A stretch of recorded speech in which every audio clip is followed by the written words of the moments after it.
খোদা, তুমি আমাদের রব, তুমি আমাদের প্রভু। আমরা তোমার রহমত প্রত্যাশী। সব ধরনের আযাব, গজব ও শাস্তি থেকে আমাদের রক্ষা করো। আমাদের সকল গুনাহ মাফ করে দাও। তুমি একমাত্র ক্ষমাশীল, তুমি আমাদের মালিক। তুমি আমাদের সব পেরেশানি ও অশান্তি দূর করে দাও। ঋণগ্রস্তকে ঋণ পরিশোধের তৌফিক দাও।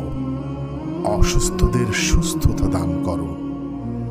সব ধরনের বালা মুসিবত দূর করে দাও।